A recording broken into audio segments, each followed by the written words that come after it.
There you go.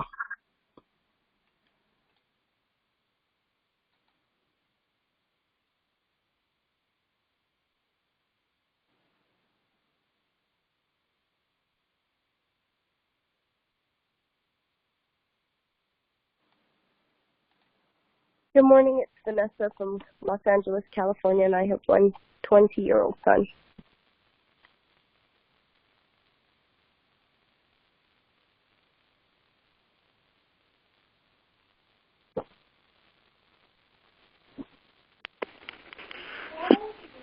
So thank you, everyone, for joining. This is DePelsha. I'm in Brooklyn, New York, and I have two sons.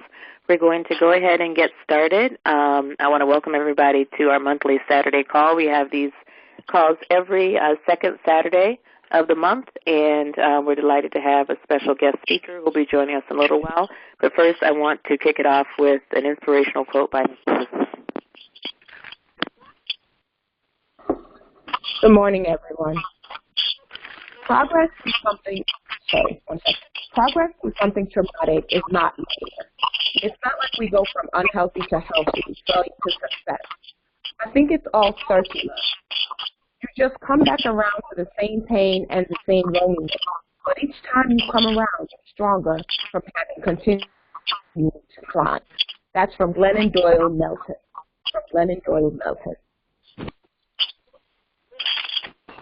Thank you so much, Shiva Star. And everyone, if you can just mute your phone, you're hearing echo and speak. So if you can just put yourself on mute or down.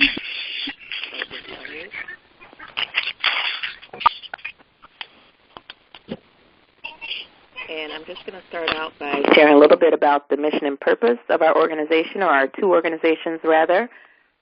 We have two organizations. One is a 501c3 called Moms of Black Boys United, and its mission is to provide information and support for moms of black sons and also promote positive images of black boys and men. So like the information we'll be sharing today, just to equip moms to be better advocates for our sons and be informed on a whole host of issues that impact them.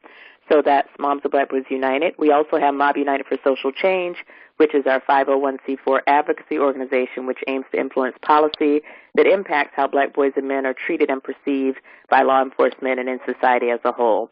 So that's a quick overview. We have a 5-point approach to how we do that. I apologize, my son is in the background. 1 is to influence policy. 2 is to change perception.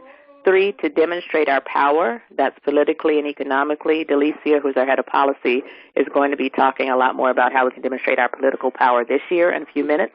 4 is to partner strategically with like-minded organizations and individuals who are working on similar goals in terms of social justice. And 5 is to promote self-care. And we'll be talking more about that as we go along as well. So up first, I want to turn it over to Delicia Reynolds-Hand to talk about our 2018 legislative monitoring. Delicia? Hi, good morning. Can you hear me? Yes, I can. Good morning. Hi, good morning, everybody. So I wanted to just quickly highlight some of the bills that we are monitoring in states right now. Right now, most state legislatures are active, they're in session, and there are a number of bills going through that align with our mission.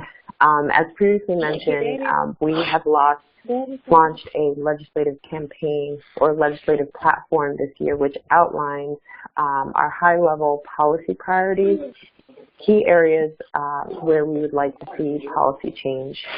These are, we'd like to see more training, specifically in de-escalation, crisis intervention training, and implicit bias training. We would also like to see more oversight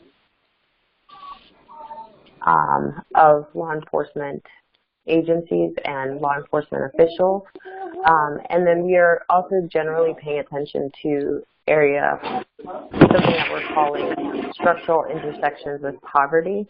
These are where some of the issues in criminal justice reform also intersect with other general issues like poverty.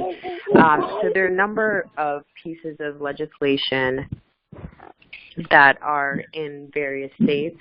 What we are trying to do is pay close attention with the ones that track most closely to both our mission and areas in our legislative platform.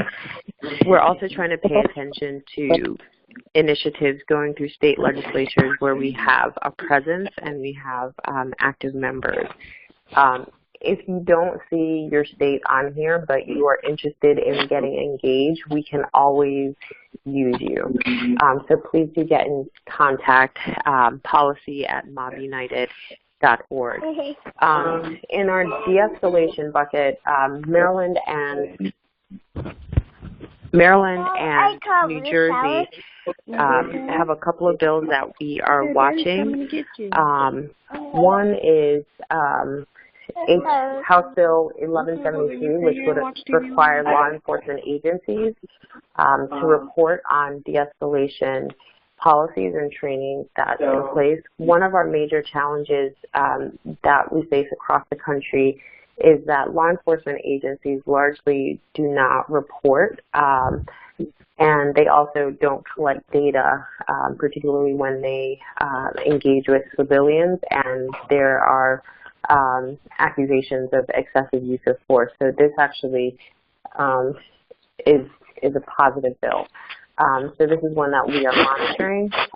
The next bill is in New Jersey, Assembly Bill 216, which requires police training for interactions with persons who may have behavioral health issues.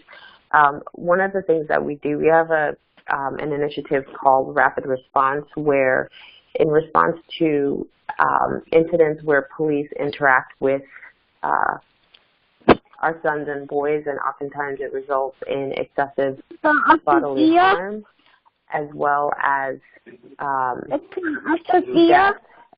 Oftentimes we find that the interaction with police officers result in situations where persons have behavioral or mental health issues, and the police are not sufficiently trained to manage these situations. So we are watching this space to try and look out for proposals that encourage training for police officers. So Assembly Bill 216 is one such bill, and we're working with a mob in New Jersey to engage with members of the state legislature on this and other proposals.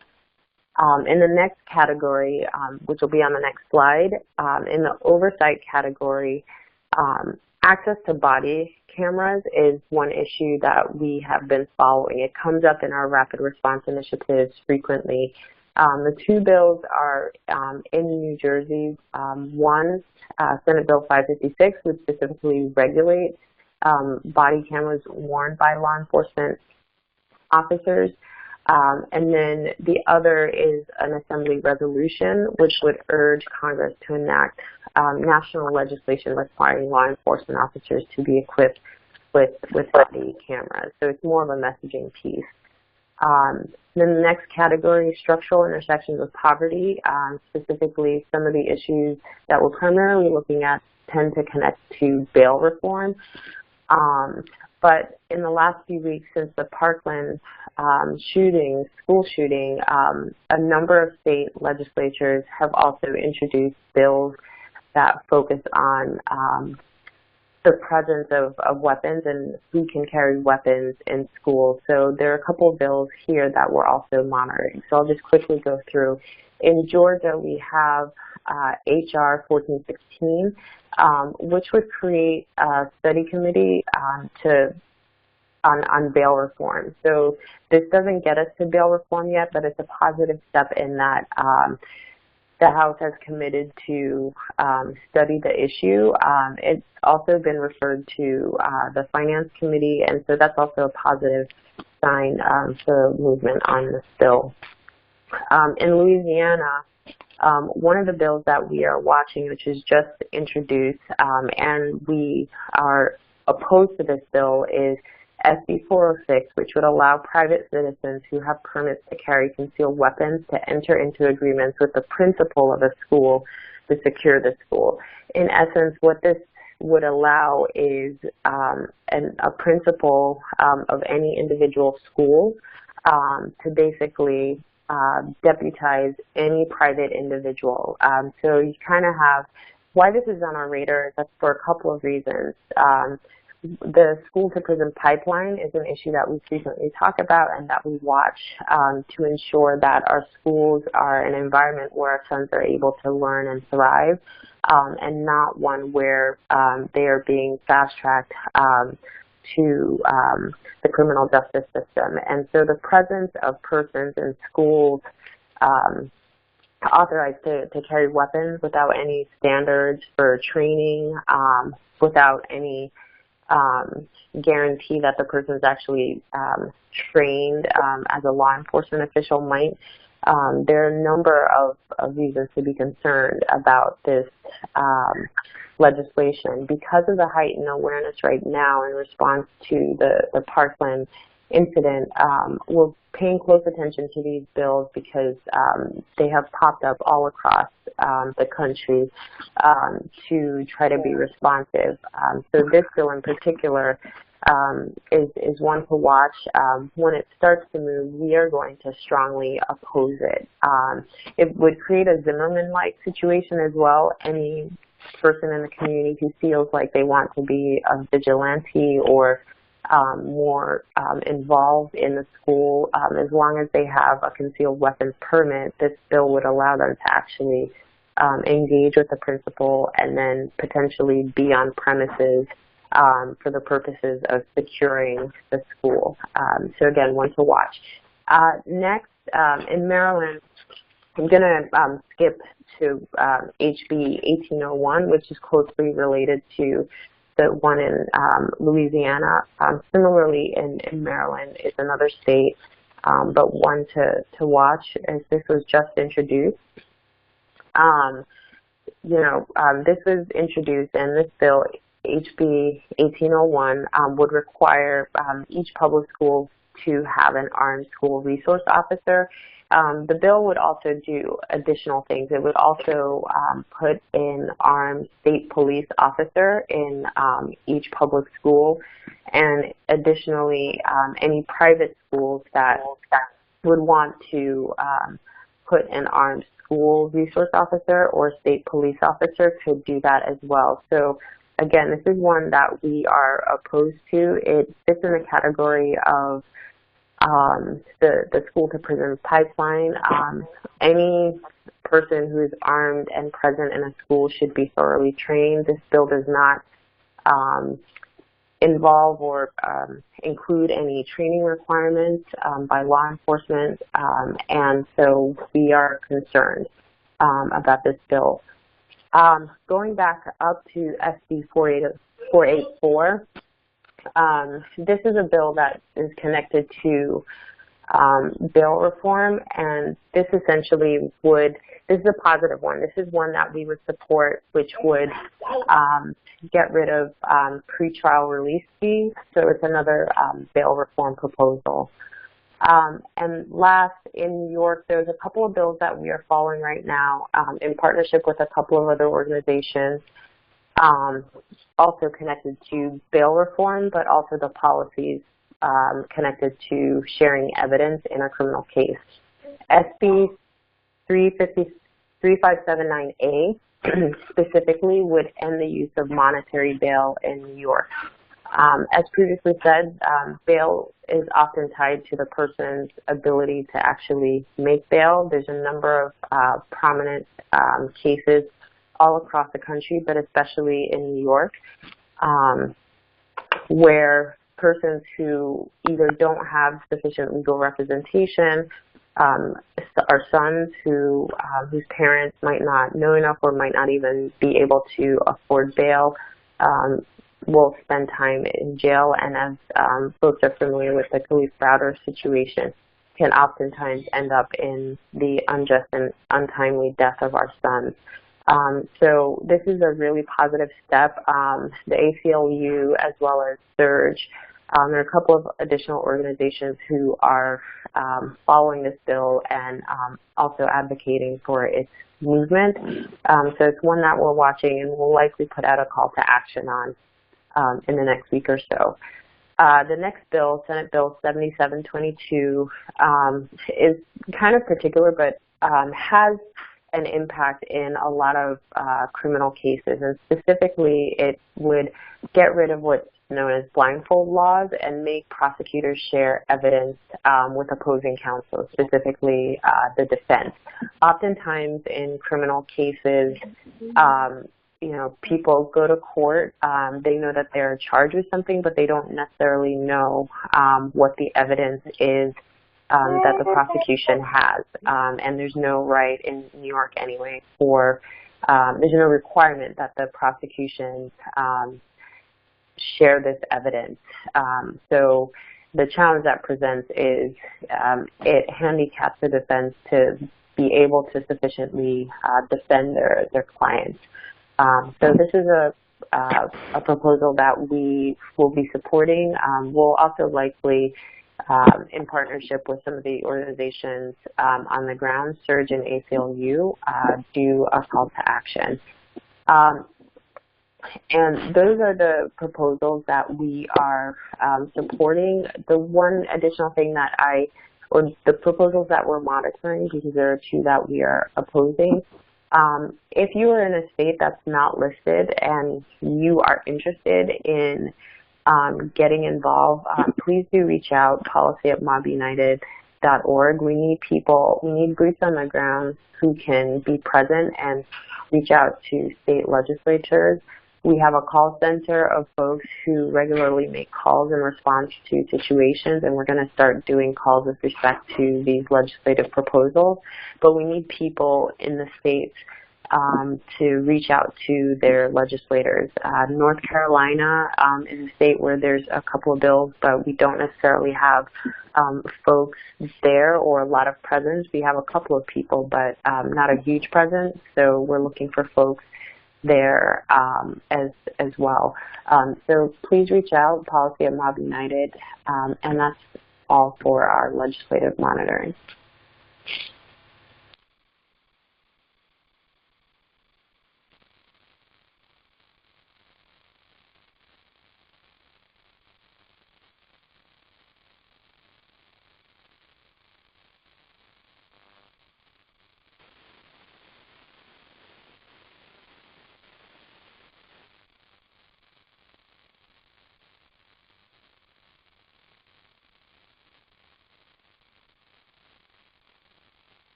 Next up, we have Kamari. There you go. Hi, Kamari. Hey, how you doing, ladies? I wasn't sure if you wanted me to just chime in automatic. How are you guys doing? Hope you guys are having a wonderful weekend. I'm basically going to be telling you about the Noble workshops. We had a great conversation with Noble about a week and a half ago. Noble is an organization that that is it's a legislation for a black. I'm trying to find the acronym for it. Do apologize. Okay. All right. It's National Organization of Black Law Enforcement Executives, and this organization goes around and they do workshops and conferences for parents, for law enforcement, for students, and for children, so that they can help parents understand how they should talk with their children about dealing with law enforcement, and talking with students about dealing with law enforcement, as well as talking with law enforcement about how to deal with the community. So we're planning local seminars in partnership with Noble, and we are trying to find, we have a few areas that we are planning to underway these different workshops. So DC, Atlanta, Staten Island and Long Island, New York, Dallas and Houston, Texas, Baton Rouge, and Columbus, Georgia. These workshops are interactive to teach preteens, teens, and young adult sons how to interact and respond during law enforcement encounters. And what we're trying to do is just telling folks that the woman that we spoke with on the phone, she was awesome. She was saying that we need to choose a date to host her event between the months of April and June and select a secure venue. Then we need to identify and reach out potential partners and then outline budgetary needs. So anyone who is in these areas, I know we already have persons in these areas, that you can contact myself at education@mobunited.org. If you want to host something in your area that's not on this list, you can definitely contact me as well. But these are the areas that we started out with in terms of trying to ensure that we are getting these great workshops to our parents, to our law enforcement, as well as to our preteen boys. It really is a great partnership because as we're talking more and more about making sure that our boys understand how to deal with law enforcement, and how our parents should be talking with our children about how to deal with law enforcement, it's great that we have this organization who's going out and talking with parents and talking with law enforcement, and they honestly have a great presence in a lot of the states already. So these areas here that we're already trying to bring the workshops in, so again, that's D.C., Atlanta, Staten Island, and Long Island, New York, Dallas and Houston, Baton Rouge, and Columbus, Georgia. These areas we're already talking about trying to make sure that we have these secured. But if you have other areas that you'd like to bring these workshops in, please contact me again at education@mobunited.org, and so we can host a seminar in your area. Thank you so much, ladies. Have a great day. Thank you, Kamari. As she said, we're really excited about this partnership because we've been looking for a way to partner with law enforcement because one of our goals, of course, is to foster greater understanding, bridge the gap, improve police-community relations. And we came across Noble, and what I like about them is, obviously they understand the perspective of law enforcement, but they're also Black and they understand the other perspective as well as in terms of what happens to our sons day to day, and they don't sugarcoat that. Like I've heard the president speak, and it's not just like, comply, do what you're supposed to, it'll be fine. That's not where they're coming from. They get that it's more complicated than that, and that sometimes their fellow officers act badly. So I'm excited about this, and as Kamari said, reach out to her if you want to host one in your area. Up next, we want to give an update on something coming up next month. Our autism awareness campaign. Kim and Nicole, are you on? And don't forget to start this. Can you guys hear me? Yes, I hear you. Good morning, everyone. This is Kim. Next month, April is Autism Awareness Month, and we are launching our Autism Awareness campaign on April 2nd.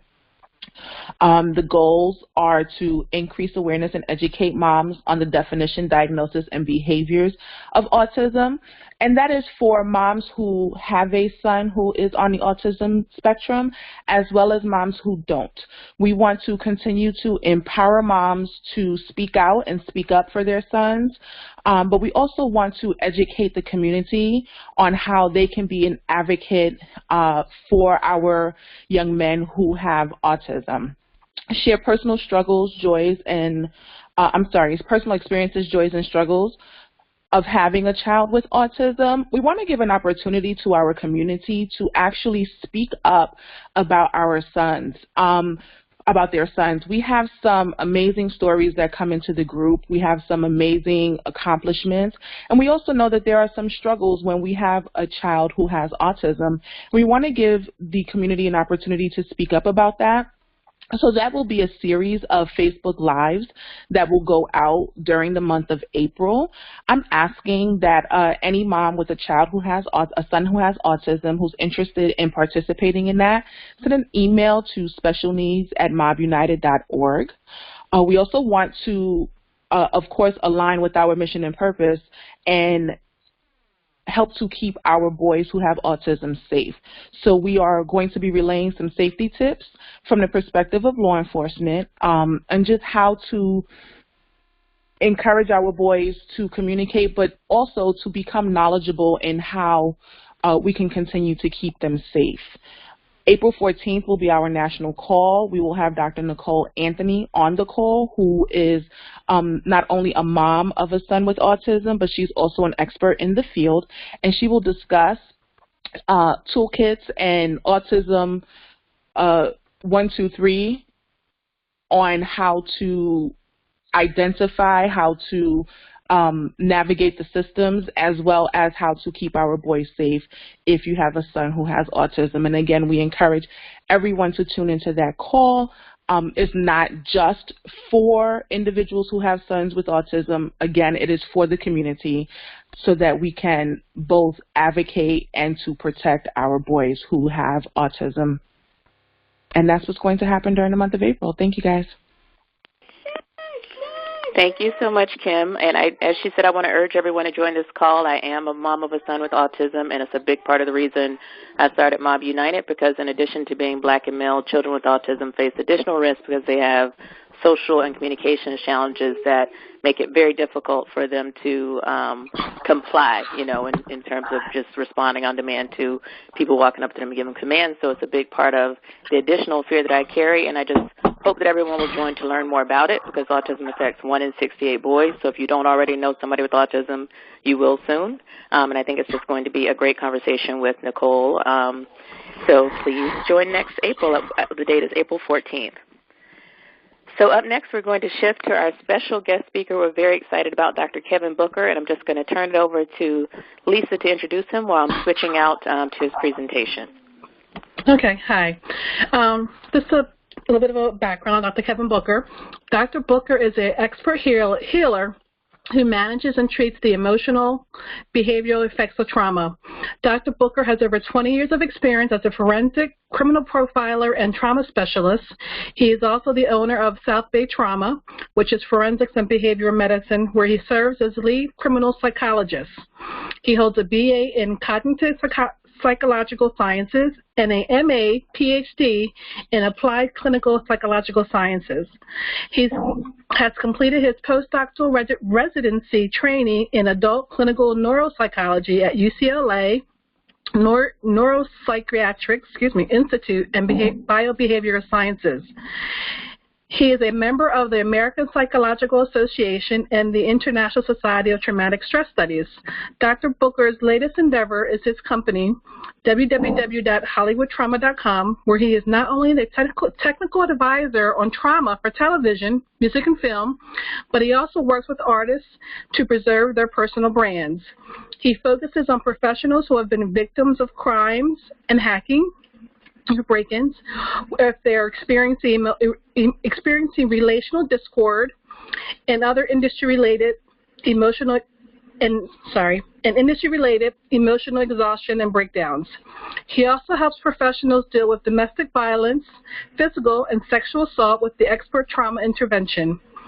He also helps actors mentally and emotionally prepare for awards and role denials. He has also created another site, www.waybeyondhr.com, where he works with organizations and HR departments to address and heal issues of sexual objectification and misconduct. Dr. Booker is a recognized expert in trauma, post-traumatic stress disorder, which is PTSD, antisocial personality, and the distressing effects of violence. He is frequently contacted for his assessments and characterizations of deviant human behavior in criminal cases. He has conducted hundreds of psychological evaluations of individuals charged with a myriad of criminal offenses. These cases involve attempted murder, murder with special circumstances, which give the death penalty, assault with a deadly weapon, arson, and sexual assault. Dr. Booker's testimonials have been vital to the outcome of many criminal cases. He has spent over 25,000 clinical hours providing psychological debriefings and characterizing behavioral responses to trauma for U.S. combat soldiers.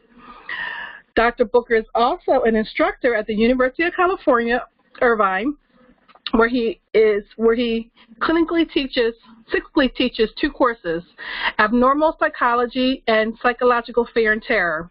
Dr. Booker has appeared on CBS television and ABC radio as a forensic criminal profiling expert. He does live in Los Angeles with his wife and daughter, where he is a clay sculptor and plays the cello in his not-so-spare time. So we want to welcome Dr. Booker to our meeting this morning. I know it's quite early out there, so welcome. Welcome. Thank you so much. Obviously, there's a whole lot of different things that are very interesting. We look forward to hearing from you. So, Dr. Booker, if you're on, if you can star 6 to unmute yourself, and I'll be running your presentation, so if you can just tell me when to go to the next page.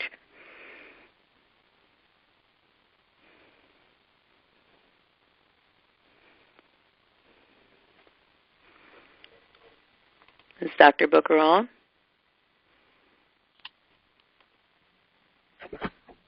You may be able to unmute him yourself, Tapelsha. Okay, it's not by his name. I don't have his phone number. Oh. I believe I hear him, and I see his number on the line. Dr. Booker? 1 second, let me just... Okay, Vanessa, if you want to send me the number, I can try to unmute.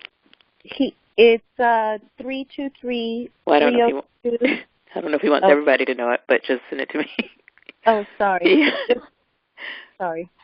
Oh, God, I'm sick. Hold on. He's on. Dr. Booker, if you could dial *6, press *6 to unmute yourself. Good morning. Thank you for releasing me. Okay. We hear you now. I've been having a wonderful conversation with myself. Well, thank you for the *6. I appreciate the introduction. It's funny. I've heard many people introduced, and I now understand the value of having a short bio. So the things that you did read in the bio are consistent with what I do as a professional. But I would say I would characterize myself, I think, exclusively as a trauma specialist and healer. I do work here with the Los Angeles Criminal Court as a forensic expert. I do a lot of testimony in criminal trials, but the lion's share of my work really has involved me working with the post-combat debriefings for men and women who are coming back from combat in Iraq and Afghanistan. And so I work full-time in the Department of Psychiatry at the medical center here for the Department of Veterans Affairs. And so the 25,000 clinical hours I think that I've spent working with this population has, I think, informed my area of expertise as a trauma specialist. And so I just want you to keep that in mind as we move forward, because I did include in my presentation some slides that reflect some of the work that I've done with the military. And so I want to thank Vanessa, too, for inviting me. When she and I met, we met at a screening of the Two Sides film that was hosted here at the First AME Church.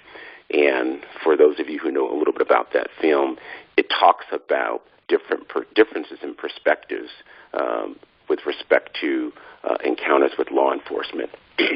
And when Vanessa shared with me her involvement with MOB, I was intrigued at the very least, but I was also encouraged because I recognize that it is a very unique calling that mothers of black boys have, and to observe that women are coalescing around the mission of trying to preserve the integrity and the lives of our young black boys. I was very excited to become part of what you all are doing. And so why don't we just get into the slideshow? And so we can go, in terms of the agenda, I'd like to primarily start by talking about fear and mental health. I think the introduction talked about my academic affiliation, and I've shared about my scope of practice. And so if we can get to the first, second, third, fourth, the fifth slide. The fifth slide, which reads, why practice or specialize in fear and trauma? And so I think for me as an African American, the state of affairs in our country has been troubling for quite some time. And I think as African Americans, we have an implicit understanding that invariably we are living in a world and in a country in particular that in many ways can present as intimidating, as fear-inducing. It can I think, engender feelings of maybe isolation.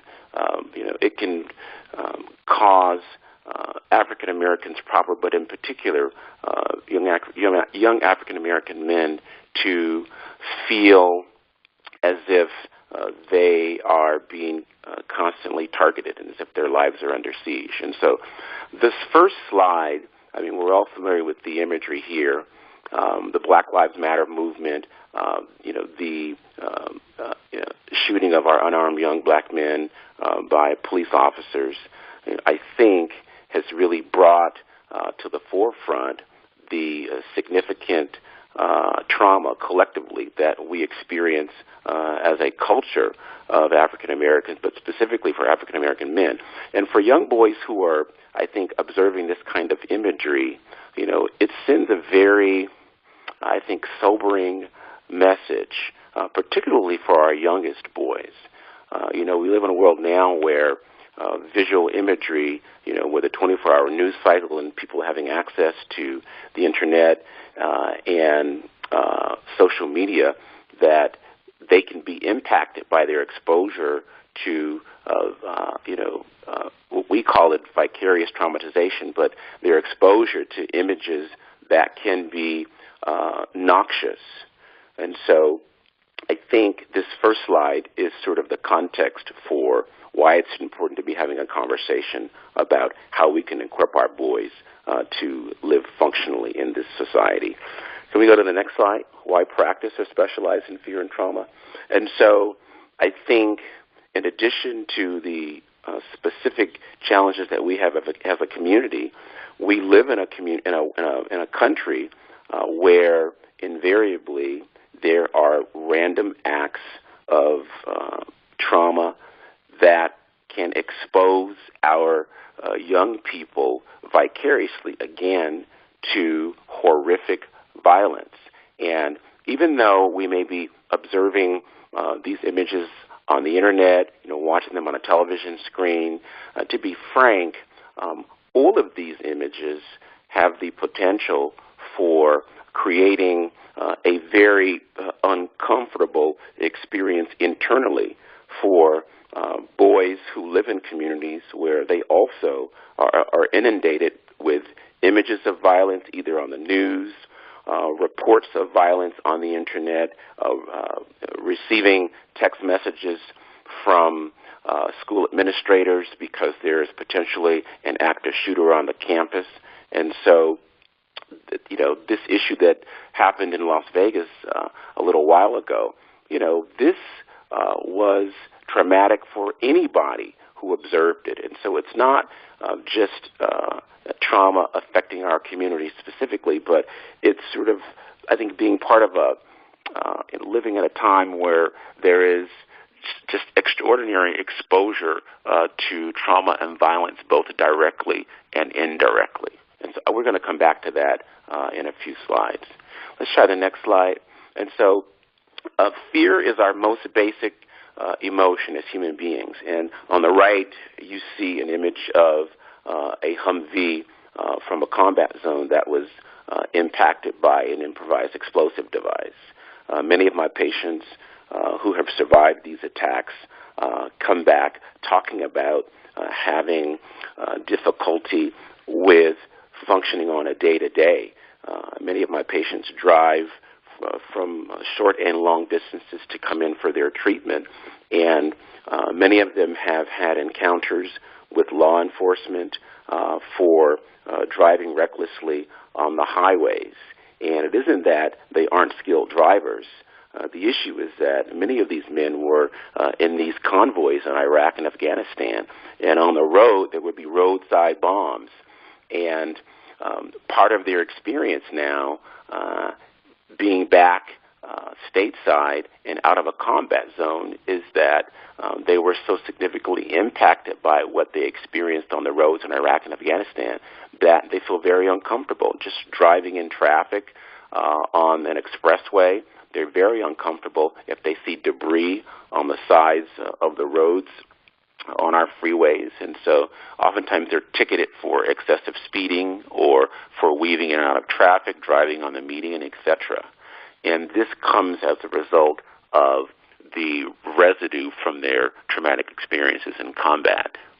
And so if you'll notice the image on the left, I mean, this is, a well-recognized, racially noxious image.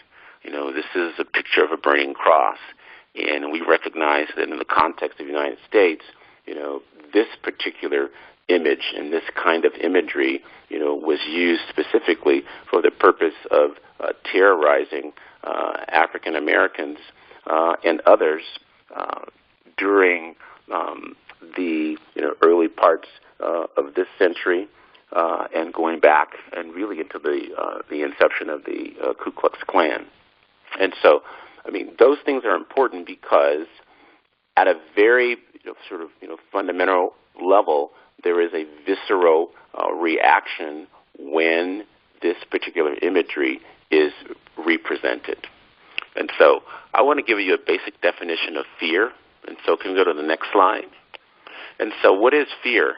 Fear is a normal human reaction, a built-in survival mechanism that involves our mind and body. Fear serves as a protective purpose of signaling our body to danger and preparing us to deal with it. And we know scientifically that even babies have survival instincts necessary to respond when they sense danger, right? So that's just a working definition of fear. Next slide. But is fear normal and necessary? And so the way that our brains are hardwired is that, through evolution, we talk about something we call the lizard brain, but it is the most, basic instinct, right? So fear reactions occur when an organism, with a spine and vertebrae, so central nervous systems, when they sense or perceive danger or fear, or when they're confronted by something unknown that potentially could be dangerous. And I think this is an important, place to pause, because I think it gives some context to us for the conversations that, we may begin to have with our children. And I say that because one of the things that I've noticed growing up in Los Angeles and, essentially living, in, most communities here in Los Angeles, my parents, own real estate. And so, I've, been in many different environments. And one of the things that I hear oftentimes, in terms of conversations with young people is that, they almost, tease or, humiliate or they say things or do things to sort of highlight the inappropriateness of a fear response if someone in the group, exhibits an expression of fear, right? And so, I think it's an interesting conversation to be having, because what the implication is that, that somehow if a person reacts with fear, that somehow this is an indication or reflection of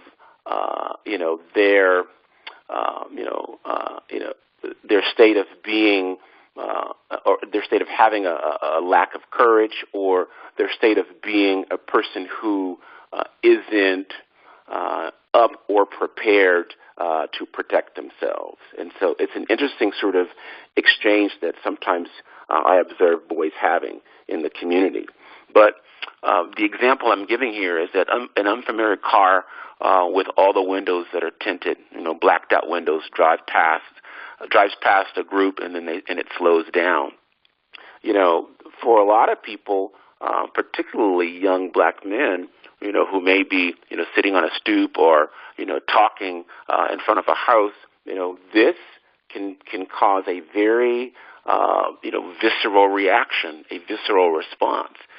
And you start to see people engage in sort of survival techniques, right? So sometimes, you'll see boys, maybe dive on the ground, or you'll see, people taking cover because you see a car driving past the group very slowly. So let's go to the next slide. So fear is necessary and it's normal, but also fear can be abnormal. So if fear is out of range or if it's too extreme, it can negatively affect mental health, by causing distress or dis-ease. And so let's go to the next slide, and so we can take a look at how this might manifest. And so on the right, you see how how extreme fear can cause personal distress. And so on the right, you see an individual, who is depicting, a person who might have a little bit, of a preoccupation for his safety, right? I mean, some people may characterize this as paranoia, right, which isn't necessarily a psychiatric diagnosis, but, having, we call it hypervigilance. I'm going to talk about that in a little bit, but, sort of being hyper concerned for your safety because of something that you've seen, because of something that you've experienced personally, can be distressing. And certainly the image on the left, I'm afraid I will be killed by the police.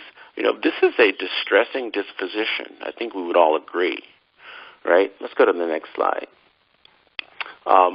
Extreme fear, although fear is normal, it actually can it can cause personal distress, but it actually can also precipitate people engaging in disabling behaviors. Now, certainly, social drinking, doesn't rise to the level of a mental disorder. Right? Smoking marijuana recreationally doesn't rise to the level of mental disorder. But I would say to you that anecdotally, I have encountered numbers of individuals with whom I've grown up, many of whom I've engaged in recreational play, shooting hoops, etc., who, because of their exposure to trauma, for example, there's a young man that I was playing hoops with maybe 30 years ago. He actually witnessed someone on the basketball court, be shot and killed, right? And I encountered him maybe 5 or 6 years after that event had occurred, and he was heavily into alcohol. And over the course of our casual conversation, I think I just, was reacquainted with him or reunited with him at maybe in the mall, or it was at an eatery somewhere. He spontaneously started talking about how difficult it had been for him since witnessing that shooting, and that the only thing that for him he thought that would help him is for him to start drinking regularly. And so extreme fear in some cases can cause disability. So let's go to the next slide. Extreme fear compromises mental health. And so I think it's important to have a functional working definition of what mental health is.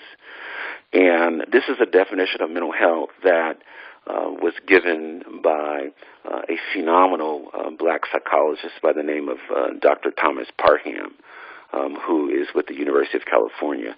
And he defines mental health as the state of being free from psychological ailments that adversely impact upon the cognitive, affective, or behavioral dimensions of the personality. And, it's a really kind of a technical way of saying, mental health is defined as, the state where an individual is thinking or feeling or behaving in a way that adversely affects their ability to function in society, right? So I think that's just kind of a succinct statement. So if we or our children are thinking or feeling or behaving in a way that is preventing us from, going to school and completing our assignments, it's completing us from getting to work and completing our work assignments, or it's preventing us from interacting functionally with our social groups, then arguably we could say that there is some compromise to our mental health and well-being.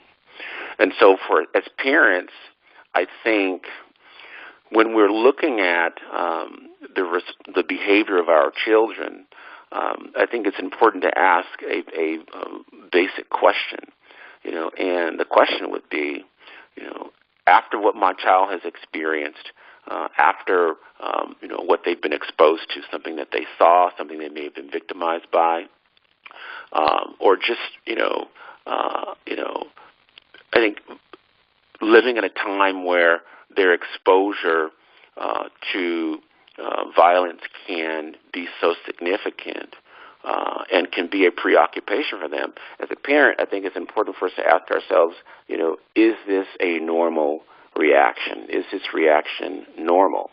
Let's go to the next slide. And so, I use the word normal intentionally because, it is, that's sort of the million-dollar question, right? What is normal anyway? And so let's go to the next slide, because as we talk about mental health, mental health really is defined as a function of how groups of people have agreed with respect to what behavior is acceptable. And so here's, I frame this as a pop quiz, but I'll ask the group, what is a hog, right? And so next slide. One answer could be that it's a farm animal, right? I would give that answer. That could be a hog. Next slide. But it's also true that here in California, a Harley Davidson is considered a hog, right? I don't know if many people knew that. Next slide. But then if you go to another part of the country like Detroit or some places in the South, a Cadillac is also considered a hog, right? And so here we have three, I think, distinct, and accurate definitions or interpretations of the same terminology. So it's true that a hog can be an animal, it can be a motorcycle, but it can also be a Cadillac. And so I think this is an illustration for what it means to talk about, a universal definition of anything, but in particular mental health. Let's go to the next slide. As an example, in the 70s, it was considered normal and legal to drive your car without a car seat, right? I don't even think they made car seats in the 70s. Let's go to the next slide.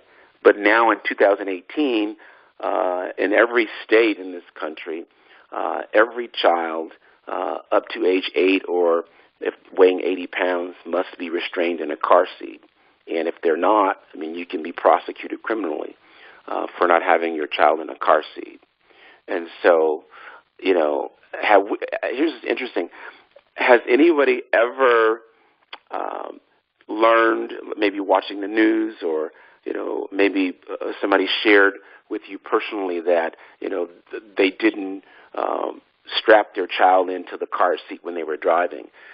Sometimes when we hear on the news that there was a horrible accident and that a baby was thrown from a car, right, and injured or killed, and the news reports that the child was not restrained in a car seat, we question the sanity. We're like, what was this person thinking if you didn't secure your child in a car seat? And so what is normal is determined by shared and agreed upon experiences within certain groups, within the culture. And so now we believe that this is the norm, but in the 70s and parts of the 80s, this was not normal.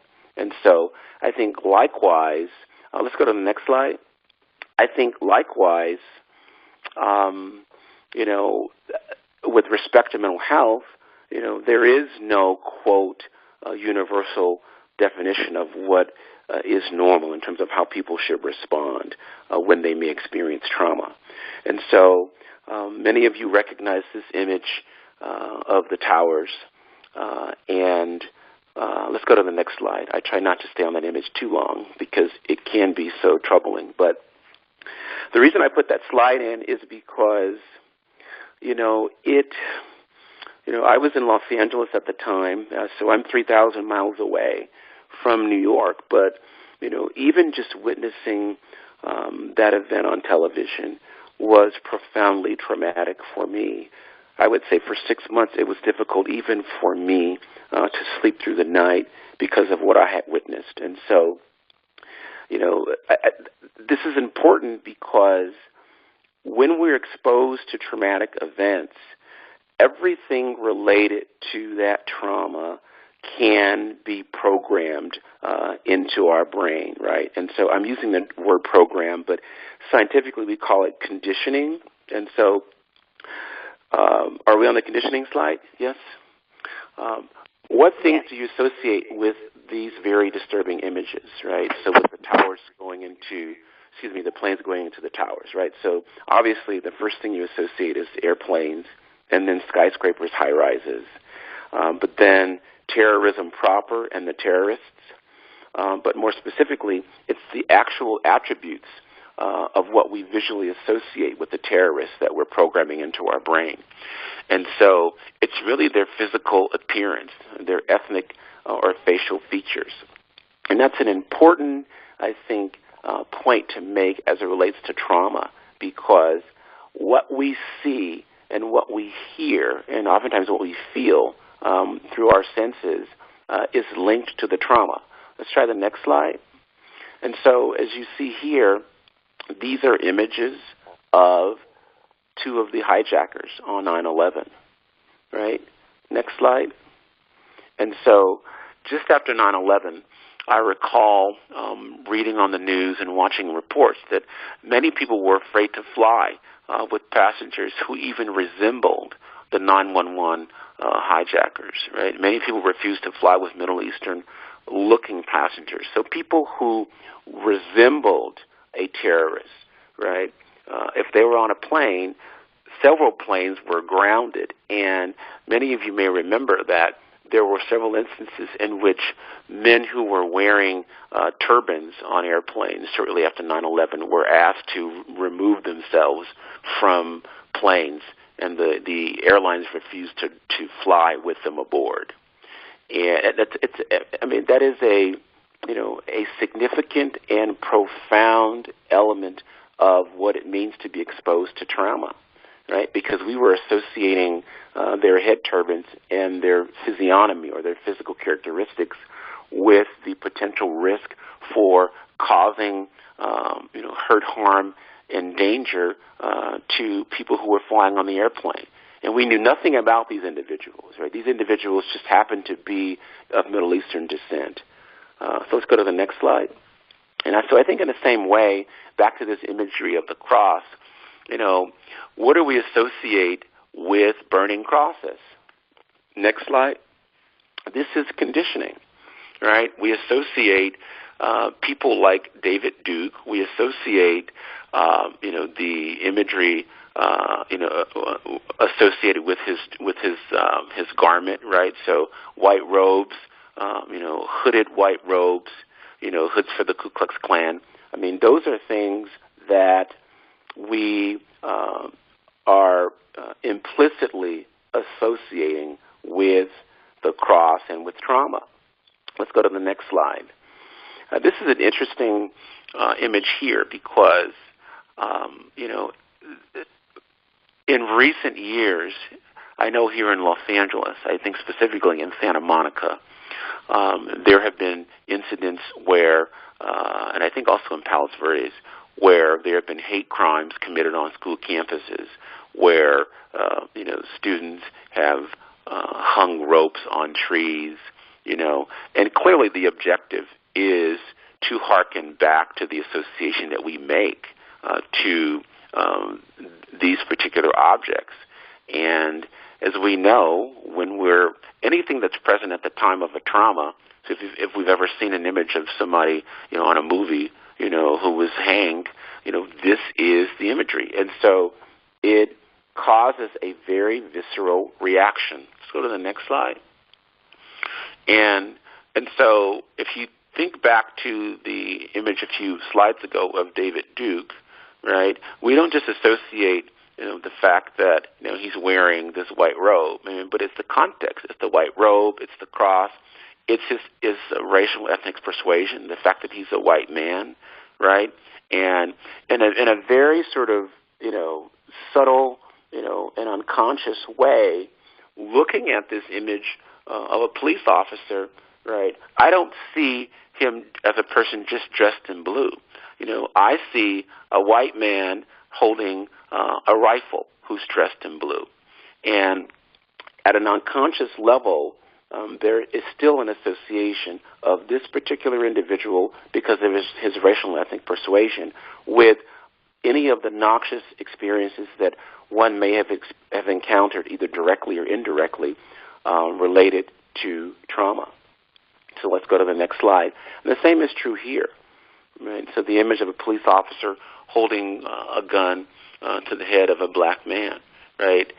These images, although we don't know the full context for, why this was happening, when you are talking about the cumulative effect of exposures to violence and trauma, there is a process of repeated conditioning that can occur. And so consequently, what we do is we begin to make the association of this individual with the other racially noxious traumatic incidences. And so we'll go to the slide of Michael Brown. And this is an interesting slide, too, because many of us have seen this image. But in terms of conditioning, I think, for young people looking at this image, right, they are seeing a young African-American man, right, who may resemble some of their friends, right? I mean, this is sort of the prototypical, image of young black men. They were wearing headphones, right? But then also something I think very sort of subtle is when you look at 1996 to 2014, right? I mean, doing the math, we're talking about an 18-year-old young man, and, recognizing that this is, an ode to his passing. I think at some level, at a very sort of deep level, there can be an association for young people who've done the math to say, that this is a person who was only 18 years old. He looks like me, right? He may move like I did. They've shown some pictures of Michael Brown, I believe, with family over the years. And so all of the associations that our young people can be making is that this is a person who was essentially living his life in the same way that I was, doing a lot of the same things that I did, and at 18 he's been killed. Let's go to the next slide for triggers. And so I'm going to talk more about this in a few more slides, but, when we talk about triggers, I mean, we can be triggered by making associations to, black men being, shot and killed who were unarmed, not provoking the police, right, to these kinds of images which are more militaristic, right, that you have police officers who are, essentially presenting themselves, as, a force that is set on or intended, or that their intention is to, by any means try to keep law and order with our communities, even resulting to, these, significant militaristic tactics. Right? Can we know the next slide? Fear, terror, trauma from exposure to violence. And so I want to talk about trauma. So let's go to the next slide. Trauma occurs after a significant personal event that causes feelings of horror, terror, or helplessness. Next slide. Why is this important? This is important because there's a high prevalence of trauma, just generally speaking, in the population. And so I have statistics there for sexual assault, for physical assault, for accidents from vehicles, and also from the Center for Disease Control statistics on murders each day for people who are 25 years and under. So we're looking at approximately 16 to 20 people who are being murdered every day, according to CDC statistics. Let's go to the next slide. But for me, there is a significant concern about passive exposure to violence and trauma, right? And so by passive, I mean witnessing traumatic events, because these events also can have a profound effect on a person's psychological functioning, right? And so one example would be going to see a movie and witnessing, a violent sexual assault, right? There was a movie many years ago by Jodie Foster called The Accused, and in that movie, she's a victim of sexual assault, and on the big screen, I mean, they essentially show her being sexually assaulted on a pinball machine. And there was a huge sort of uproar about, how this was so noxious for the young women, who went to see the movie. But likewise, legal injustice, leading to uproar socially, like Rodney King verdicts, but also the George Zimmerman verdict, right? So those are passive exposures to traumatic events. Watching news coverage of the alt-right rally in Virginia, where there were, I would say, approximately 100 white men carrying tiki torches. And, we recognize what the implications of that imagery are, right? I go back to a few slides where we talked about the burning crosses, right? And what was interesting, though, is during that conversation,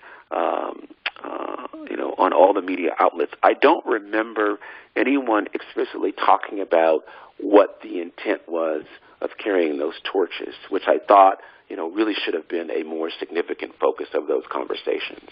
But in any case, those images, and also Internet and Facebook violence.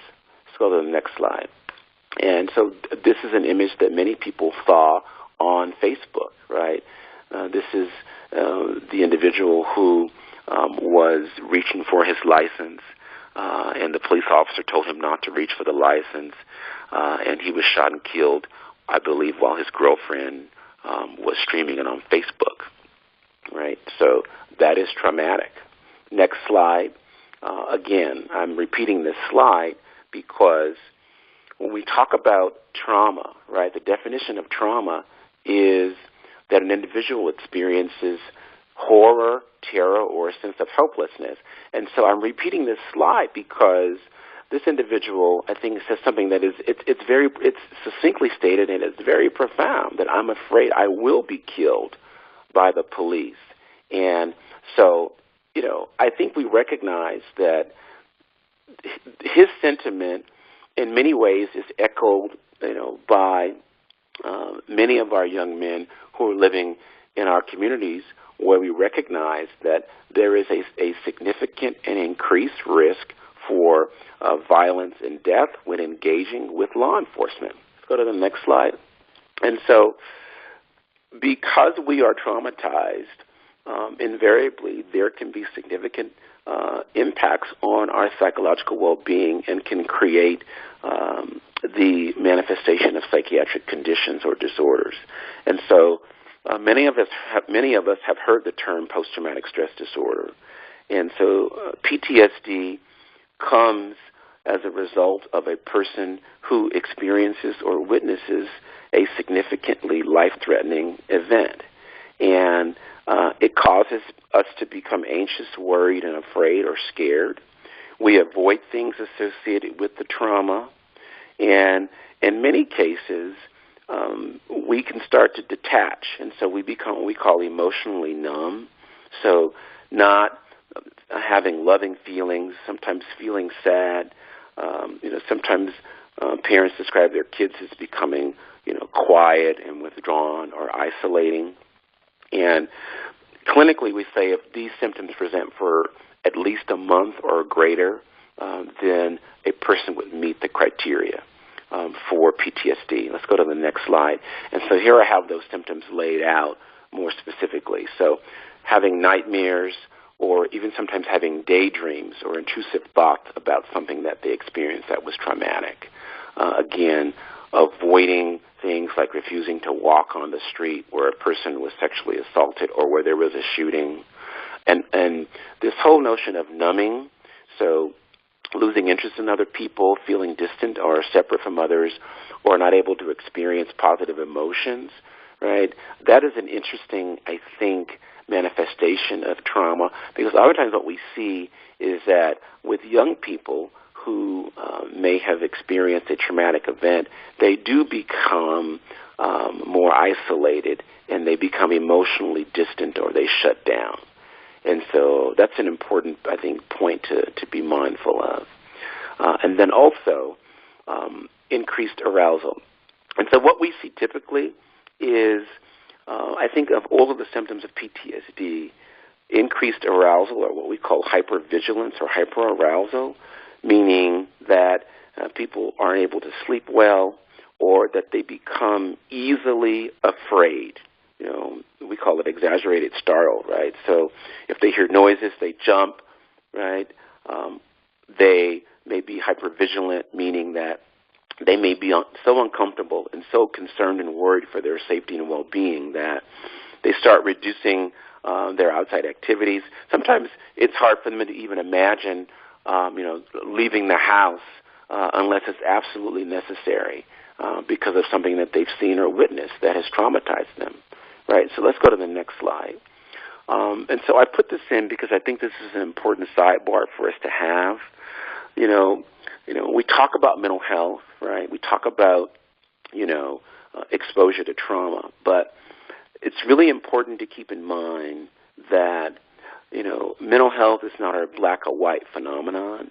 It's not either you're healthy, or you're unhealthy. Mental health is on a sliding scale. I mean, we call it, we say mental health is on a continuum, that it's, that people move from, any place or space or wavelength along this continuum, depending on what's happening in their lives. And so at any given moment, a circumstance or a stressor can present itself that causes somebody to move towards a less functional place on this sliding scale of mental health, right? And so that's an important sidebar to have. It's not absolute.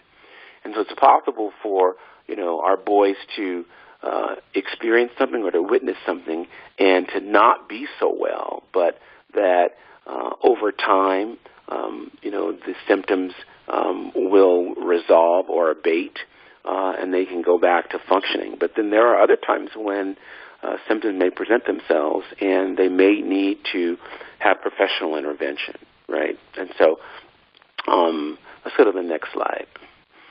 And so, again, this is another image of the towers, and I put that in because I think it is, important to recognize that we have our own susceptibility, even as parents, to being traumatized. And we can move to the next slide. But that image for the towers, for me, anytime I see that image myself, it can be challenging for me. I do need to take some time to sort of, compose myself and to recalibrate because of how traumatic that particular event was for me personally, right? So triggers affecting mental health and well-being. This is important, right? And so this is an image of a police car in the rearview mirror, right? And so all of the experiences that our young men and women have had related to stories they've heard about policing and, the recent shootings and killings by police, these are conditioned experiences, and we can be very easily triggered, right? And so we're making associations of these traumatic experiences with law enforcement. And so seeing the police in your rearview mirror can be a significant trigger for a lot of people, particularly young African-American men. Again, next slide, please. So this image of, seeing these kinds of things posted on social media, on Facebook, on the news, right? Reading these captions, he still gets shot by the cop for not putting his hands up, right? Do you know what I'm saying? I think the semantics here, I mean, we sort of get the context, right? That the context of these kinds of posts, really are, I think, giving us a glimpse into, the psychology of our African American men who, at a very, I think, visceral level, feel uneasy in the presence of law enforcement. We go to the next slide, right? And again, another unarmed black man killed. Reading these things, right? And then sort of watching these videos play out and then understanding, what happens. I believe this is the incident where the white female officer ended up shooting and killing this gentleman because he got in his car to take off, and she believed that he was getting in his car to reach for a weapon, right? And so these are very, I think, significant encounters for our young men and women to have to sort of process. They have to figure out a place to put this. Can we go to the next slide? Vanessa, how are we doing on time? We're running a little tight, but we are really engaged in this conversation. Okay, so I think I just have a few more slides, and so maybe 5 more minutes will be okay. All right, okay. And so triggers affecting mental health and well-being, right? And so, this image here, I think, really sort of, I think, makes, the whole argument, right? That in the mind of our young black men, right, to be, the potential for being pulled over and, having a gun pulled on you, right? I mean, these are significant triggers, right? And so a little bit of a caveat to this, right? In a lot of cases, police officers themselves, and I even go back to the slide before that, police officers themselves talk about their own psychological, maladjustment, right, because of their own expectations that somehow they themselves could be injured. And so, I think that's part of the conversation that we have to start having. And then we go to the next slide with Trayvon, right? And so, seeing, again, images like this young man, right? I mean, for a lot of our young boys, this is them. I mean, this is like looking into the mirror. And so, next slide. It's just an important thing for us to keep in mind how our young men can be easily triggered, right? And so I wanted to get into emotional repression because, this is really important with respect to how well our young boys feel that they're able to sort of fully express their legitimate concerns and fears. And so emotional repression is, this whole idea that, it's not good or it's not cool or acceptable, being a boy or a young man to acknowledge or feel or to express the emotions of fear or that I'm scared, right? So, it's fine to express anger if I'm hurt or if I feel pain, but I ought to hold back my tears, and they accept the cultural call to be a man or to man up. And invariably what you hear our young men say when clearly they have been impacted by something emotionally, right, that obviously was frightening, right, that should engender some, emotional reaction or response, invariably you will hear some of them say, no, I'm good, or I'm okay, I'll be all right, right? And again, this is part of the emotional repression, right? And so what we know is that boys who aren't taught about their emotions, right, and that they can exhibit, that they should exhibit bravado or fearlessness, right, that this can become problematic, right? If you aren't taught that you have the ability to, express fear or to express being scared or express some apprehension, or that you have trepidation about, going into a certain environment, right? That this actually can become problematic emotionally, right? So, replacing your vulnerability, with, this projected sense of masculinity, right, again, can be problematic for our boys. Let's go to the next slide. And it's particularly problematic because if our boys are more likely to be seen as full-grown adults, that they're not recognized for, being able to express themselves as children, childlike, or as innocent, right? And they project this image, of being more masculine, that I think that it becomes problematic as they start engaging particularly with law enforcement, because law enforcement is less likely to view them, as being innocent, or less likely, as being, a child who can be emotional or express themselves fully in their emotions. Let's go to the next slide. And so black boys who believe that being a man means being stoic, strong, and dominant, or not crying or displaying fear, or that ultimately this prevents them from asking for help in so many ways, not to mention, asking for emotional assistance, but also even in the classroom we recognize that, manifestations like this can negatively affect their outcome. Let's go to the next slide. And so what do we tell our boys, right? And so slide after that. And so for me, this is an important, I think, take-home message, right? One of the things we can tell our boys as they encounter police officers, right, and that they have it and at home that they're talking about being preoccupied with their personal well-being, is that police officers are afraid despite what they say, right? And that, yes, some police officers do racially profile, some are prejudiced and racist, some are envious of your success, some can be hot-headed, yes, some are trigger-happy. And everything that our boys are saying to us is right. Yes, everything that you're saying is true, that we want to validate them. But I think some sage advice for our young men is that we have to prepare them, for being able to confront, this battle, in a different context. And so, it's one thing for us to be right? Everything that you're saying is right. Yeah, they racially profiled us, they pulled us over, they're harassing us. All of those things are right.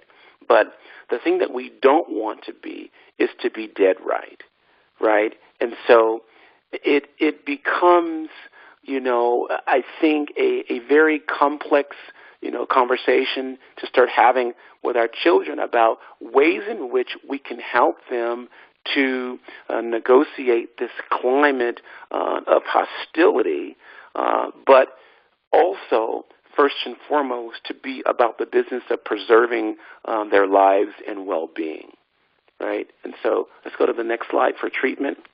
And so with respect to treatment, there's one treatment in particular that for people who've been exposed to trauma, we know to be highly efficacious, and that's what we call trauma-focused treatment or exposure therapy.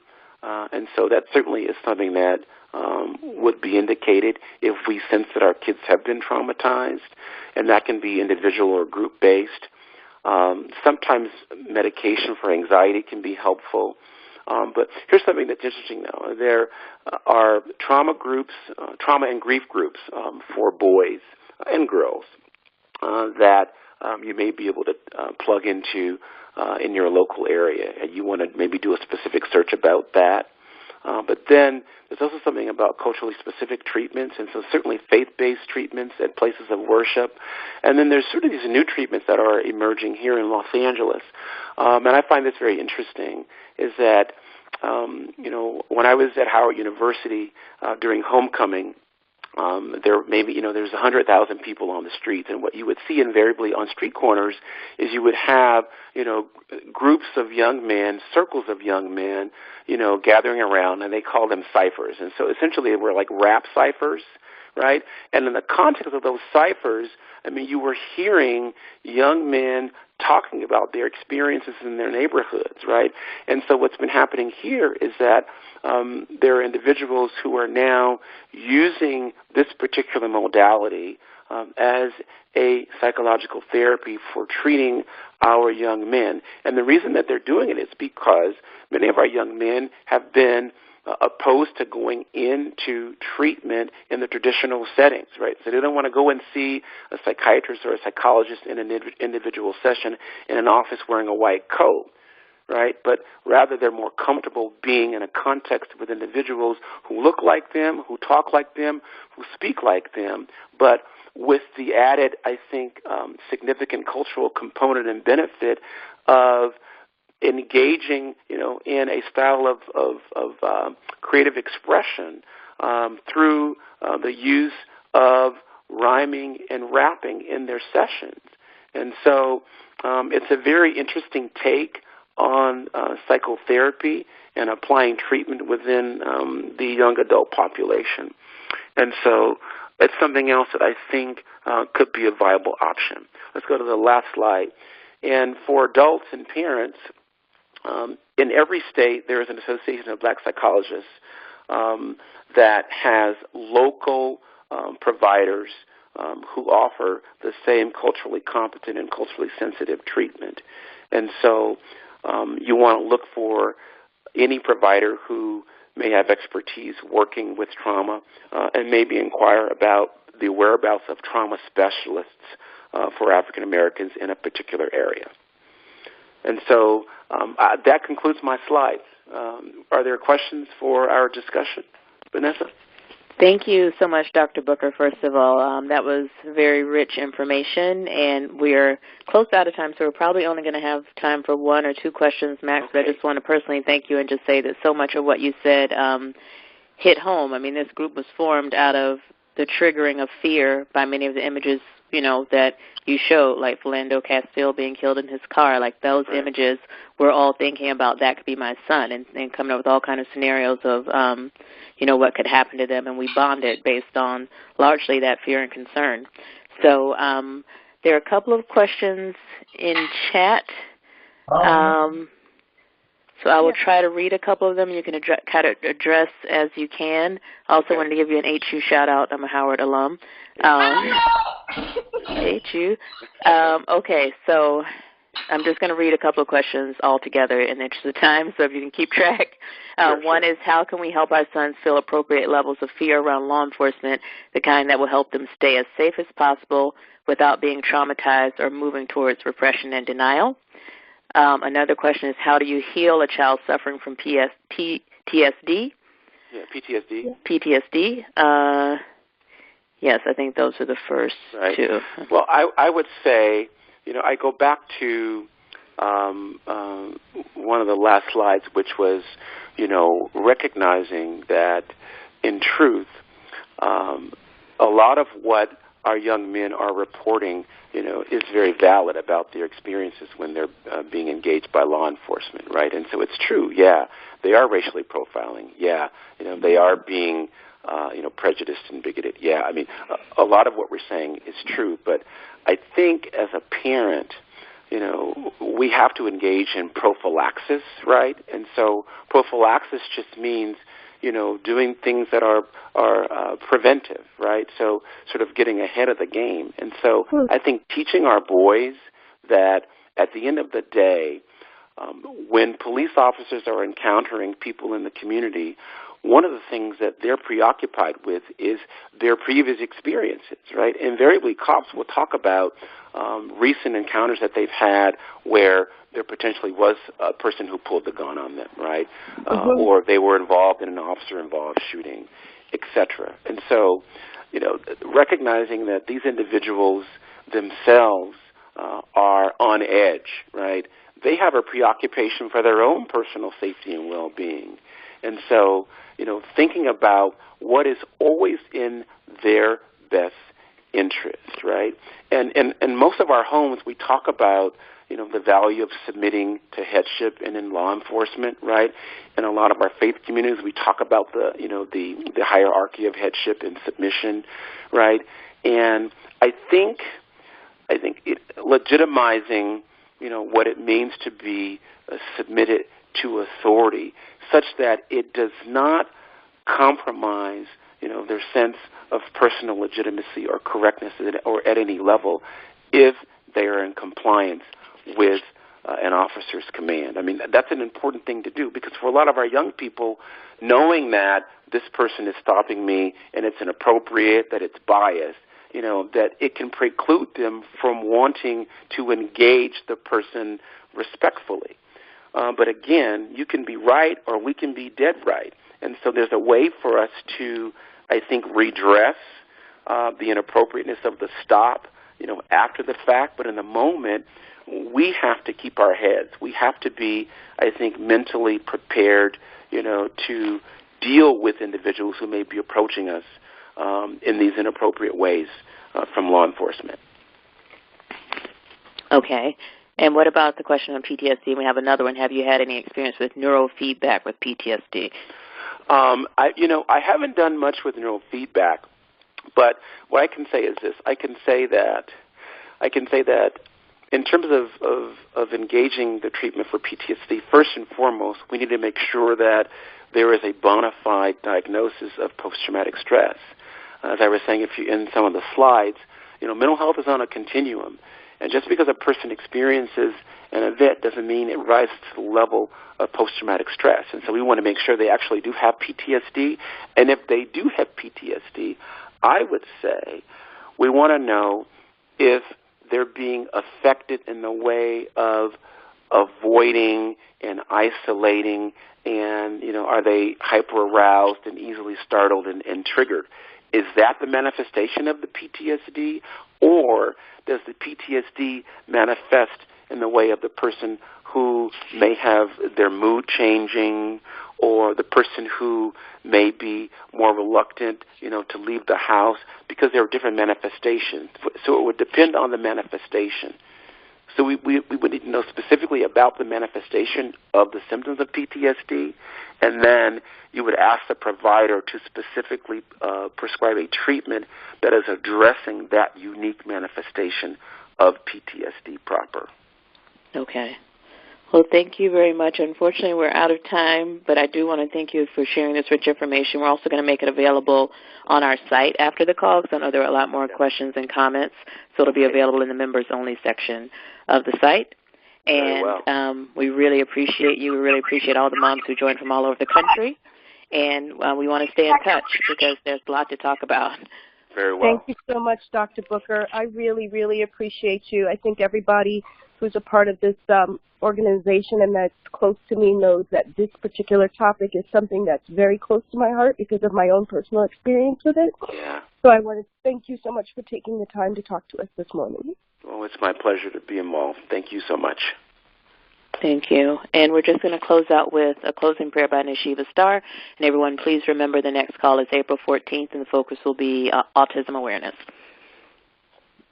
Can you guys hear me? Yes, I hear you.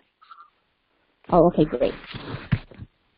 Lord Jesus, I ask that by the power of the Holy Spirit, you would remove all natural shock, trauma, fear, and terror of the cells of my body, my heart, lungs, kidneys, liver, reproductive organs, hormones, eyes, nose, throat, ears, skin, nails, my muscles, ligaments, tendons, joints, cartilage, bones, and bone marrow, by bloodstream, and by my DNA, my nervous system from the stem of my brain to my nerve endings. I ask that you would pour your oil of healing into my nervous system, my mind on the conscious level, the subconscious level, and the unconscious level, my emotions, my will, my identity, and my spirit, all my non-cognitive and pre-verbal memories, all cognitive and verbal memories, my amygdala and my hypothalamus. Please return them to their natural functioning state, turning off the alarm system and the hypervigilance within me. I ask that you would receive all the silent screams from my body, that you would turn off the fight and flight response that has been activated by the shock and trauma from this event, and that you would restore the fight and flight response to your original design within me. I ask that you restore my brain to its natural homeostasis, and that you would establish new neurological connections within me to the joy center. I ask that you will fulfill these cells with your peace, your love, and your joy. Amen. Thank you. Amen. Have a great weekend, everyone. Bye-bye. Bye-bye.